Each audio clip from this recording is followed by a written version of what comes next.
Agency is warning of a very difficult 4 weeks ahead as the Omicron variant shows a higher rate of infection.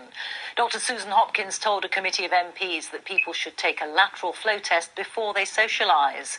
Latest figures suggest that 10 people are in hospital in England with Omicron. Our health correspondent Anna Collinson reports. The accelerated booster programme is underway, and snaking queues outside vaccination sites can be seen across the country. In Bristol, people have been queuing for more than 3 hours. Really surprised at how many people are here. I got here half an hour before it opened, and I thought there might be a bit of a queue. But I think there's just so few options. Many more are in virtual queues, trying to book appointments to protect themselves from the Omicron variant. We have shown that in the UK that this is growing very fast, with a growth rate of initially 2 to 3 days, and that growth rate seems to be shortening rather than lengthening at the moment. We are concerned with the large volume of individuals who are being infected every day in the population, that we are going to have a very difficult 4 weeks. Who can book their booster and how depends on where you are in the UK. In England, over 30s can book an appointment online 2 months after a second dose. Over 18s will be able to from tomorrow. The Welsh Government says it's also planning to offer all adults a booster by the end of December. At the moment, you have to wait for an invitation. In Scotland, everyone over 30 can book a booster online. That will be extended to over 18s later this week. And in Northern Ireland, over 30s can have a booster at a walk-in vaccination centre.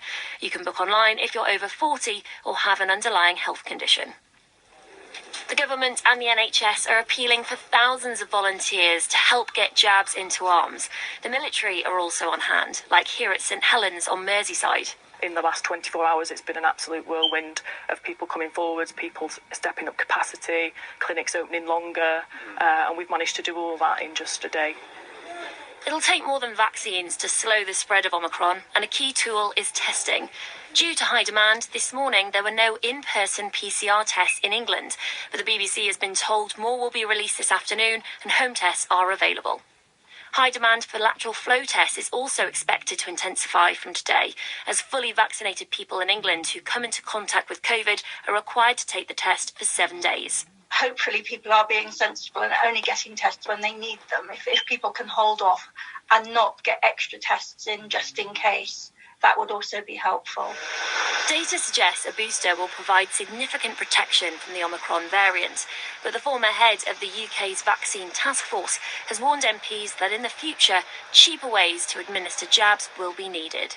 Whether that's patches, pills, sprays, whatever they may be, we need to find both the tweaked vaccines that can address the viruses, as well as delivering them in a way that doesn't cause the country to have to pay billions more to be able to get them into people's arms.